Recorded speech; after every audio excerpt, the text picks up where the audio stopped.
বিদ্রোহী একটা বিপ্লবের নাম। সে আধিপত্যবাদের বিরুদ্ধে কলম ধরেছিল, এটাই তার অপরাধ।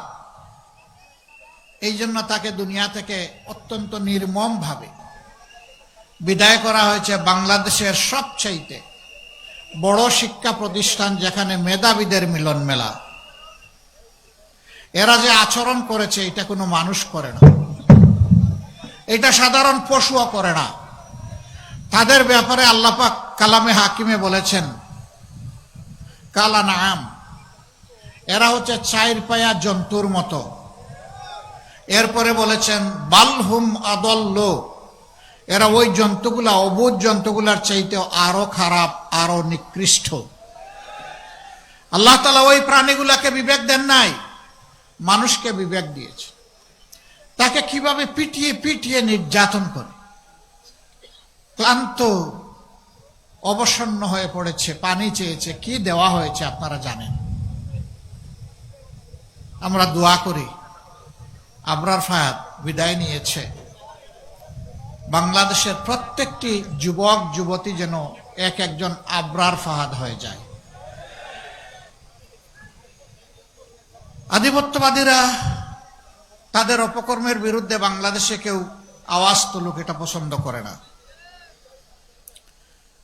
তবে 24-এর দ্রোহ প্রমাণ করে দিয়েছে বাংলাদেশের দামাল ছেলেরা আল্লাহ ছাড়া কাউকে পরোয়া করে না।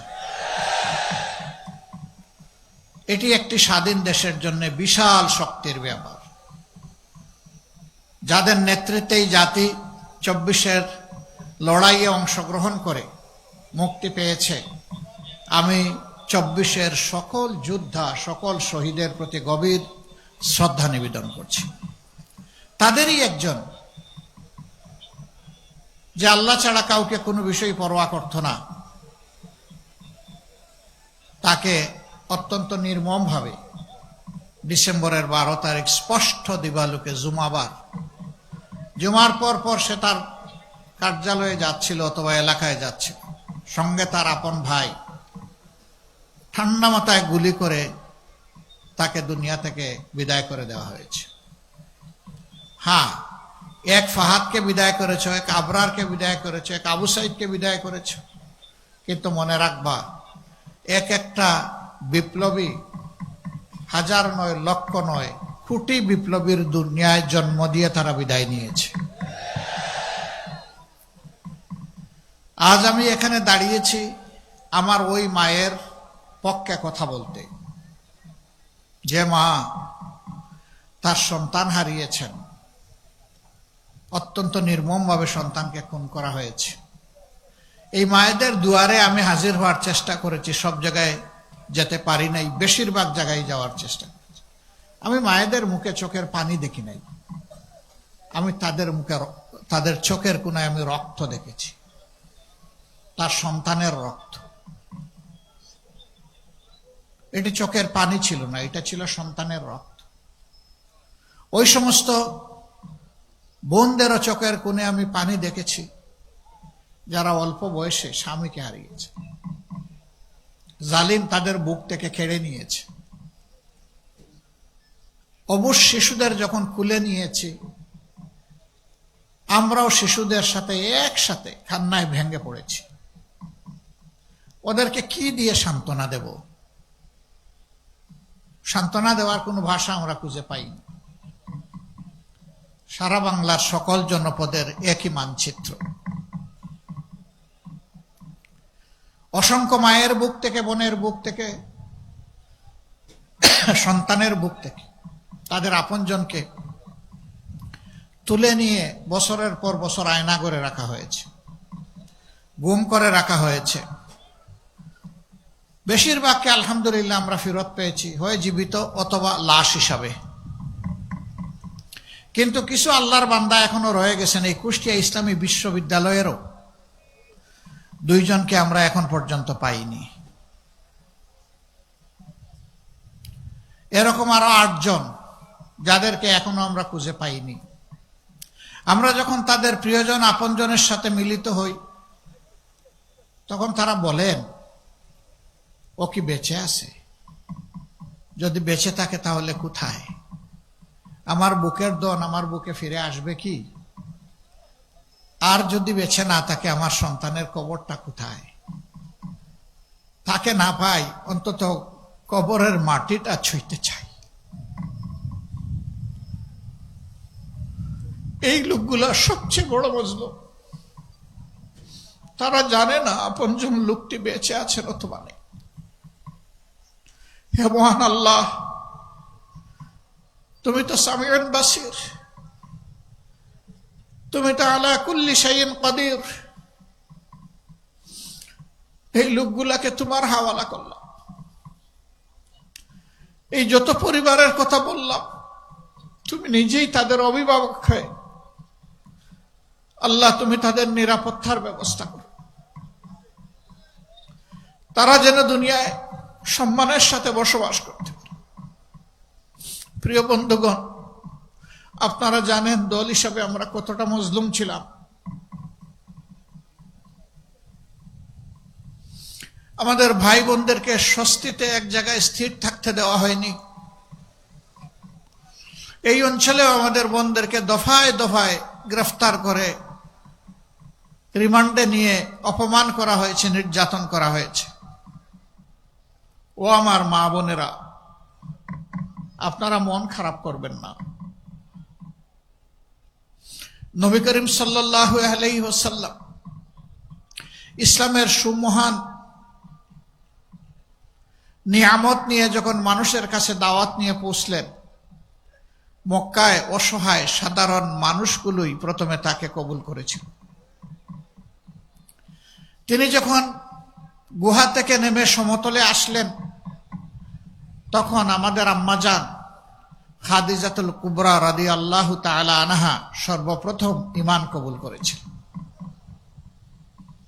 কাজেই নবী করিম সাল্লাল্লাহু আলাইহি ওয়াসাল্লামের জবানি থেকে যিনি ঈমান কবুল করেছিলেন, আপনারা ওনার উত্তরসূরি, আপনারা সম্মানিত, আপনারা গর্বিত।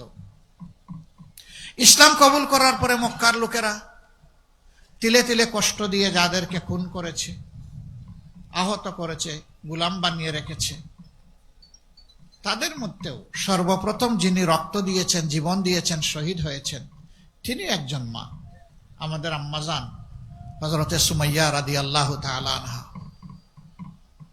উহুদের কঠিন ময়দানে নবী করিম সাল্লাল্লাহু আলাইহি ওয়াসাল্লামকে ঢাল হয়ে যে মা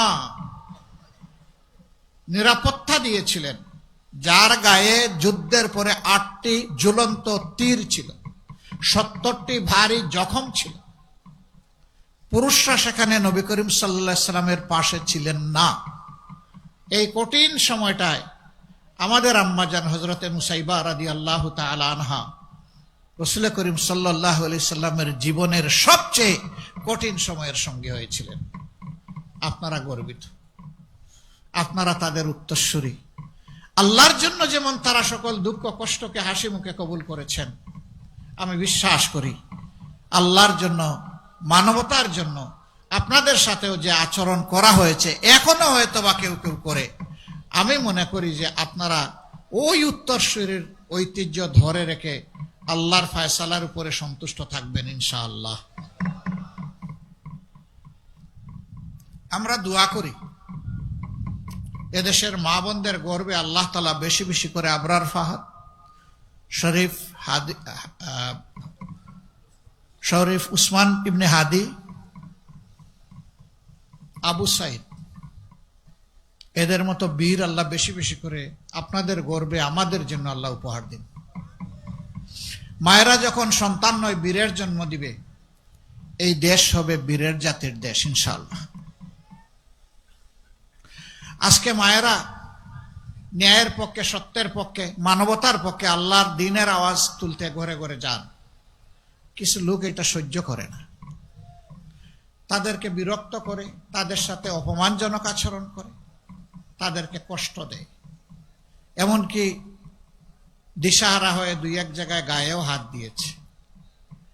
আমরা তাদেরকে বলি, তোমরাও আমাদের মতোই মায়ের গর্ভ থেকে দুনিয়ায় এসেছো, মাকে সম্মান করতে শিখো, মাকে সম্মান করলে আল্লাহ তোমাদেরকেও সম্মানিত করবেন।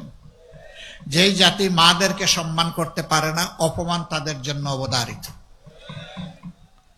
আমরা প্রতিশ্রুতিবদ্ধ, যে কোনো কিছুর বিনিময়ে মায়েদের সম্মান ইনশাআল্লাহ আমরা রক্ষা করব। সম্মানিত কুষ্টিয়াবাসী, আপনাদের অবস্থান এবং অবদান বরাবরই ন্যায় এবং সত্যের পক্ষে, আল্লাহর দ্বীনের পক্ষে। এখানে আপনাদের অনেকগুলা সমস্যা আছে। আমরা যখন আসছিলাম উপর থেকে দেখছিলাম পদ্মা গড়াই নদী নয়, মরুভূমি। এটা যখন মরুভূমি হয়ে গিয়েছে, তখন উপর থেকে যখন ঢলের পানি আসে তখন আর নদীতে থাকে না, দুই কুল উপচে পড়ে দুই কুল ভাসিয়ে সব কিছুকে তছনছ করে দেয়। বছরের পর বছর নদীবাঙ্গনের কবলে পড়ে বহু মানুষের জীবনের স্বপ্ন ধূলিসাৎ হয়ে যায়। অনেক মানুষ সর্বশান্ত হন। কেন এমনটা হলো? নদী তো আল্লাহর নিয়ামত। বিশ্বের যেখানে গিয়েছি নদীগুলার কত যত্ন নেয় তারা, কুলের সন্তানের মতো যত্ন নেয়। নদীর যাতে কোনো ক্ষতি না হয়, তার নাব্যতা, তার স্রোত, তার পানি ধারণের ক্ষমতা এবং পানির স্বচ্ছতা শতভাগ নিশ্চিত করার জন্য তারা জান প্রাণ দিয়ে চেষ্টা করে। আর আমাদের দেশে আল্লাহর এই নিয়ামতগুলোকে তিলে তিলে খুন করা হয়েছে, হত্যা করা হয়েছে। এই নদী খননের জন্য প্রত্যেক বৎসর বাজেট থাকে। নদী খননের সমস্ত টাকা পেট মুখ দিয়ে ঢুকে পেটের ভিতরে চলে যায়, নদীর বালি আর উঠে না, খননও হয় না। শুধু কি নদী না, উন্নয়নের নামে 54 বৎসর কম বেশি যারাই ক্ষমতায় গিয়েছেন এই একই কাজ তারা করেছেন। এই যারা 54 বৎসরে দেশটাকে কামড়ে একেবারে তছনছ করে দিয়েছে, আমরা গভীরভাবে বিশ্বাস করি এদের দৃষ্টিভঙ্গি এবং চরিত্র পরিবর্তন না হলে এরা দেশের জন্য ভালো কিছুই করতে পারবে না। এ দেশ সকলের, শুধু আমাদের না। এ দেশের আসমানের নিচে জমিনের উপরে যারাই বসবাস করে, দেশটি আমাদের সবার। কিন্তু আফসোসের বিষয়, এত নির্যাতিত হওয়ার পরে 15.5 বছর 5 তারিখ যখন একটা পরিবর্তন আসলো, আমরা দেখলাম পুলিশ নাই, বিজিবি নাই, আনসারের ছায়া নাই। নিবু আমাদের সেনাবাহিনী জান প্রাণ দিয়ে চেষ্টা করছে কিছু করার, তারা পারছেন না। তাদের পাশে মজবুত হয়ে আমরা দাঁড়িয়ে গেলাম। এ দেশ আমাদের দেশ। এত মজলুম একটা সংগঠন, নেতৃবৃন্দকে খুন করা হলো, ফাঁসি দেওয়া হলো, দফায় দফায় জেলে পুরা হলো, অফিস বন্ধ করে রাখা হলো, ঘর বাড়ি বুলডোজার দিয়ে গুড়িয়ে দেওয়া হলো, আমাদের নিবন্ধন কেড়ে নেওয়া হলো। শেষ পর্যন্ত বেদিশা সরকার আমাদেরকে বেহুশ হয়ে নিষিদ্ধ ঘোষণা করলো। এরপরে আর হুঁশ ফিরে পায়নি। ওই বেহুশ অবস্থায় দেশ ছেড়ে তারা চলে গেছে। কিন্তু আমরা কি সিদ্ধান্ত নিলাম? আমরা আগস্টের 5 তারিখ রাত্রেই ঘোষণা দিলাম যে আমরা কারো উপর থেকে প্রতিশোধ নেব না। আপনারা বলুন, আমরা কি প্রতিশোধ নিয়েছি কারো উপর? আমরা বলেছিলাম অন্যায়ভাবে কাউকে মামলার আসামি করা হবে না। আমরা অন্যায়ভাবে একটা মানুষকেও মামলার আসামি করি নাই। বাংলাদেশে হাজার হাজার মামলাও আমরা দায়ের করি নাই। খুব অল্প সংখ্যক, আমাদের 8টা মামলায় আসামি মাত্র 1 জন করে। কারণ আমরা দ্বিতীয় ব্যক্তি দায়ী খুঁজে পাইনি, আমরা দ্বিতীয় জনকে দিব কিভাবে? কিন্তু সে জায়গায় কেউ কেউ মামলা করেছেন মনের সমস্ত মাধুরী মিশিয়ে, শত শত মানুষকে মামলার আসামি করেছে।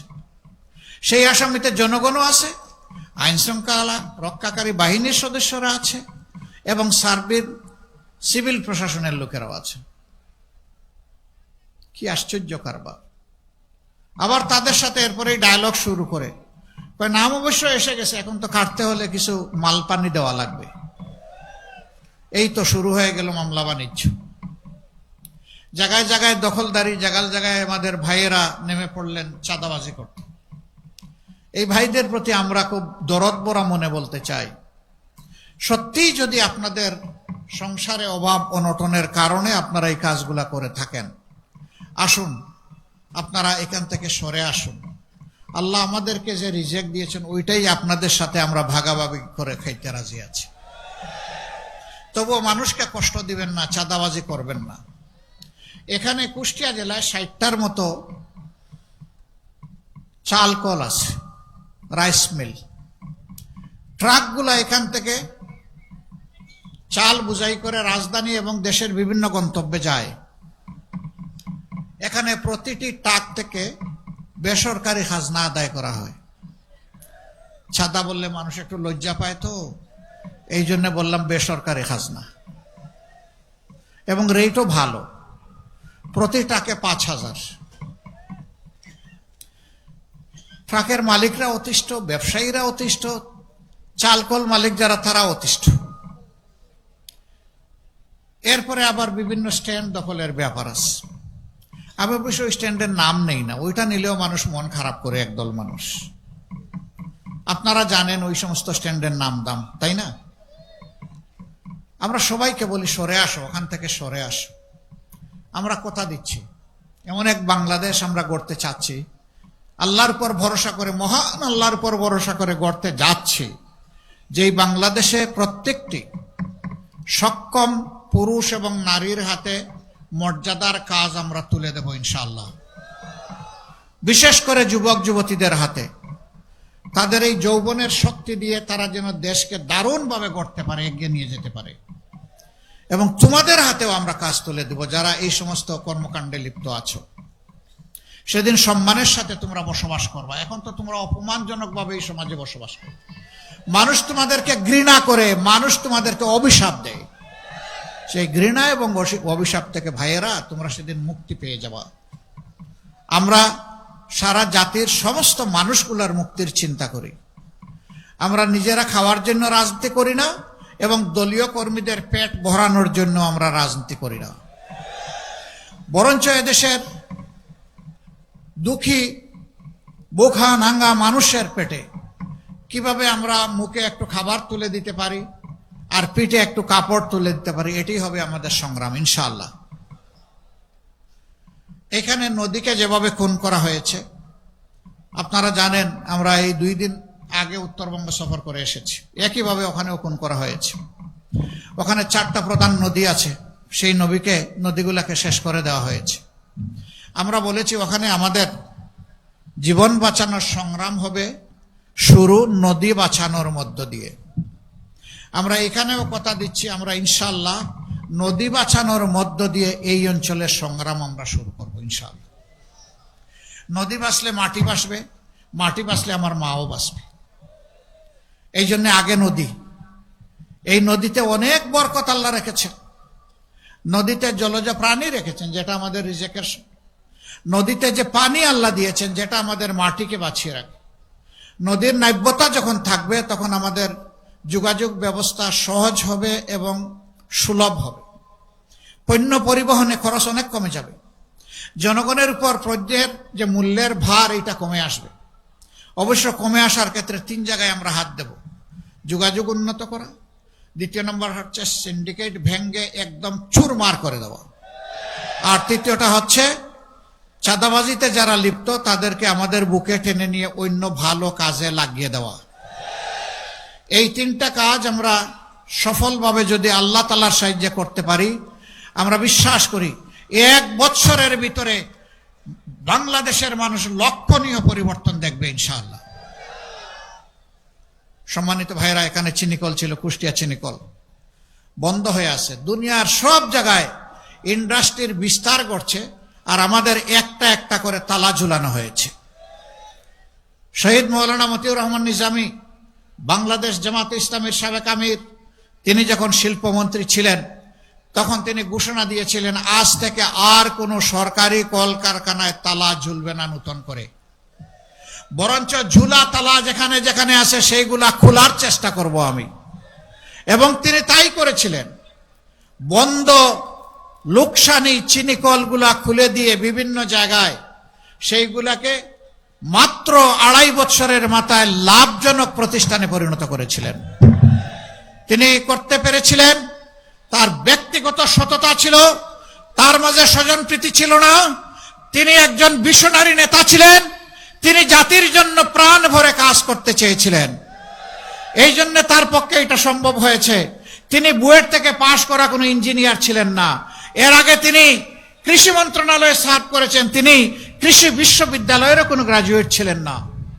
তিনি একজন আলেমে দ্বীন ছিলেন আর ঢাকা বিশ্ববিদ্যালয়ের রাষ্ট্রবিজ্ঞানের একজন ছাত্র ছিলেন। তিনি যদি শিল্পে এসে শিল্পের বিপ্লব ঘটাতে পারেন, কৃষিতে বিপ্লব ঘটাতে পারেন, আমরা বিশ্বাস করি জনগণ যদি সুযোগ দেয় ইনশাআল্লাহ তাআলা আজিম বাংলাদেশের সকল সেক্টরে বিপ্লব ঘটবে। প্রিয় কুষ্টিয়াবাসী, এখানে 4টা আসন, 4টা আসনে 11 দলের পক্ষ থেকে 4 জনকে দাঁড়িপাল্লা প্রতীকে মনোনয়ন দেওয়া হয়েছে। এই 11 দলের যাকে যেখানে মনোনয়ন দেওয়া হয়েছে ওইটাই 11 দলের প্রতীক। এখানে পাল্লা হচ্ছে 11 দলের প্রতীক, পাল্লা হচ্ছে ইনসাফের প্রতীক। অতীতের সরকারগুলো পাল্লা সহ্য করতে পারে নাই, এই জন্য পাল্লাকে তারা গুম করে ফেলেছিল। পাল্লা আয়নাগর থেকে মুক্তি পেয়েছে আলহামদুলিল্লাহ। জানেন কেন পাল্লা সহ্য করতে পারে না? পাল্লা যদি বিজয়ী হয় তাইলে সমাজে ন্যায় বিচার কায়েম হবে, আর ন্যায় বিচার যদি কায়েম হয় তাইলে বিড়ালের অসুবিধা হবে।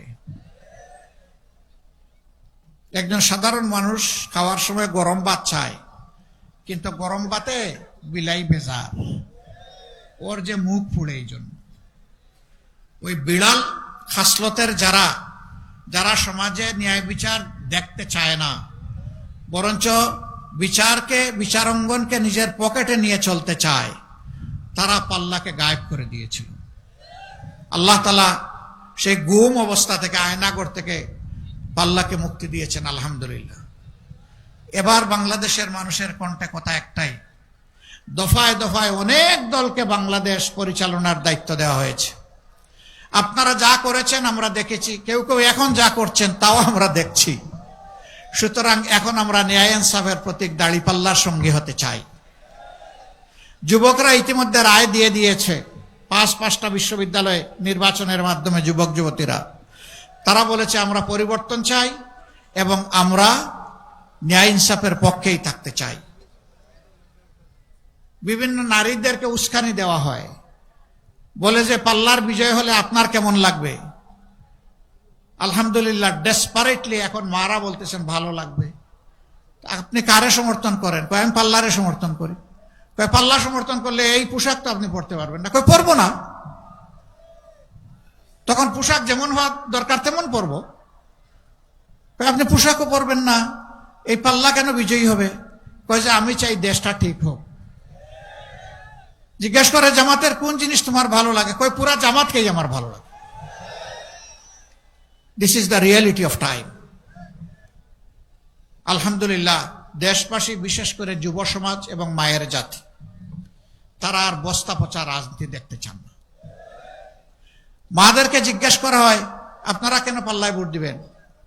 বলে যে আমরা পাল্লায় ভোট দিব, আমরা নিরাপদ থাকতে চাই। এই জন্য কয় অন্য কেউ আসলে নিরাপদ থাকবেন না? কয় এখনই ওদের হাতে আমাদের নিরাপত্তা নাই, ক্ষমতায় আসলে তো সব শেষ করে দেবে। কিন্তু এই সংগঠনের লোকেরা এবং তাদের সঙ্গী যারা আছে তারা এই কাজ করবে না, এটা আমাদের বিশ্বাস।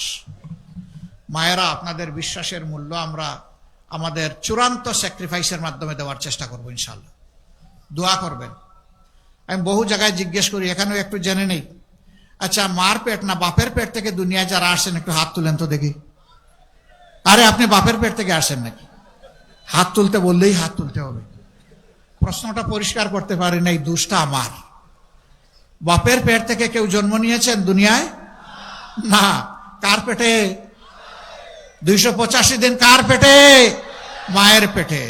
আচ্ছা ঠিক আছে, বাবা না হয় পেটে নিতে পারলেন না, একটু বুকের দুধ কোনো বাবা খাওয়াতে পারবে? পারবে না। কে খাওয়ায়? কে কুলে তুলে রাখে? কার বুক আমাদের বিছনা ছিল? এইটা অনন্য।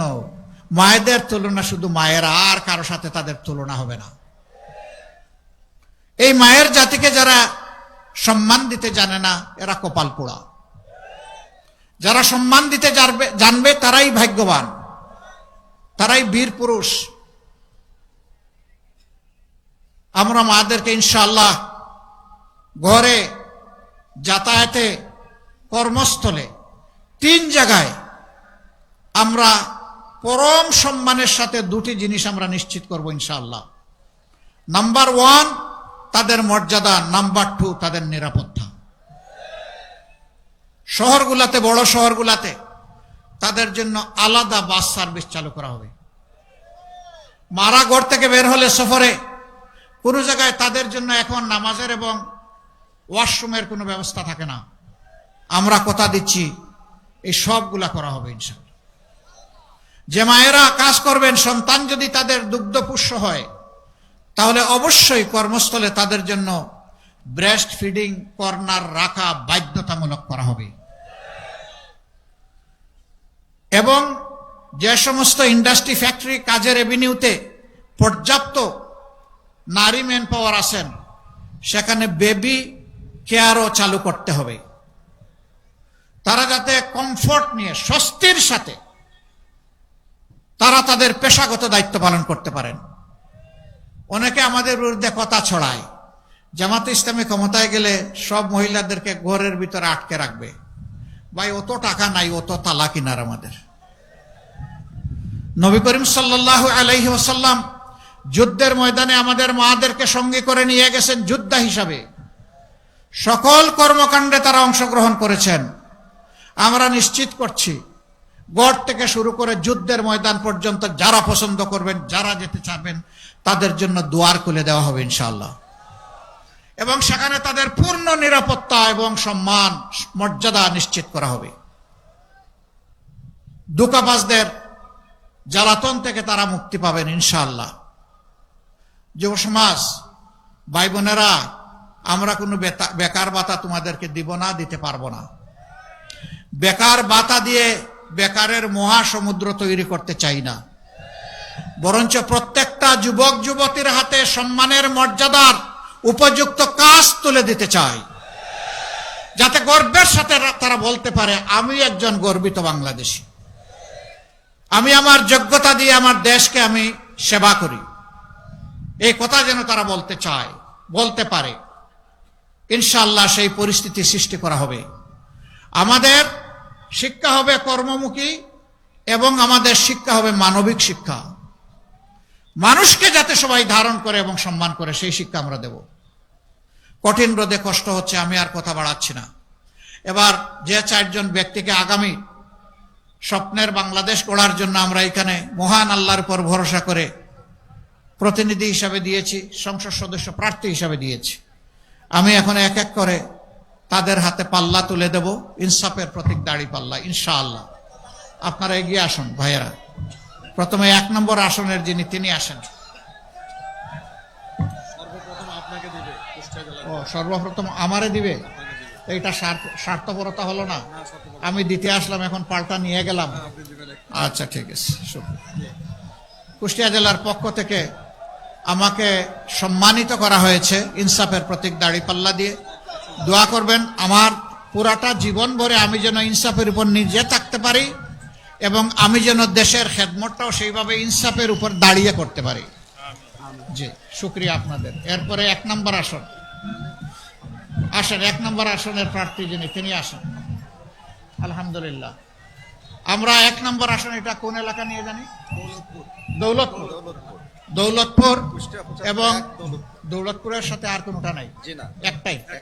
আলহামদুলিল্লাহ। এখানে বিশিষ্ট আলেমের দিন অধ্যক্ষ মৌলানা বেলাল উদ্দিন, ওনার হাতে আমরা ইনসাফের প্রতীক দাড়ি পাল্লা তুলে দিলাম। আপনি ধরেন, শক্ত করে ধরেন, উঁচু করে ধরেন।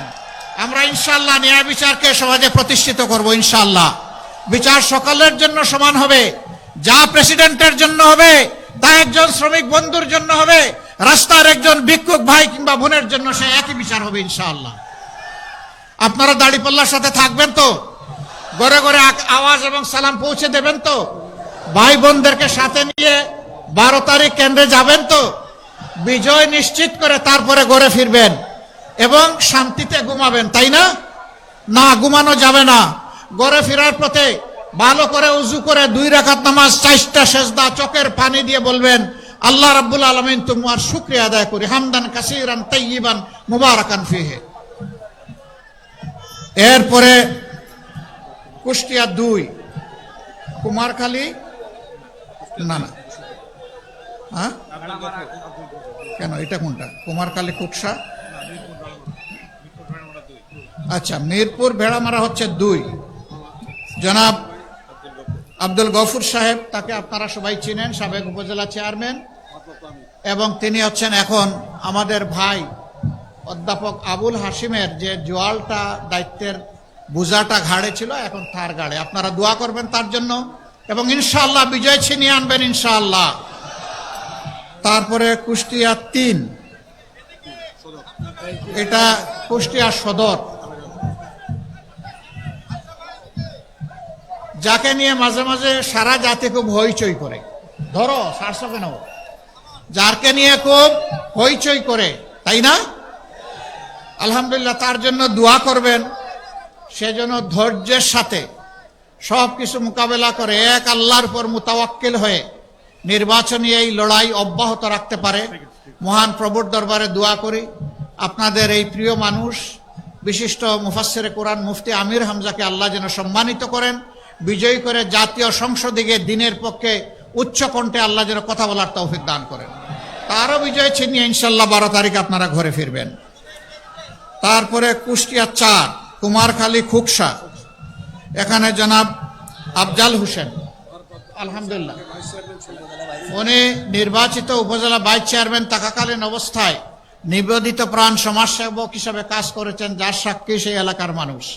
আমরা আশা করি ইনশাআল্লাহ ওই এলাকার মানুষ এবার আল্লাহর মেহেরবানিতে ন্যায়ের পক্ষ নিয়ে বিপুল ভোটে দাঁড়িপাল্লাকে বিজয়ী করবে ইনশাআল্লাহ।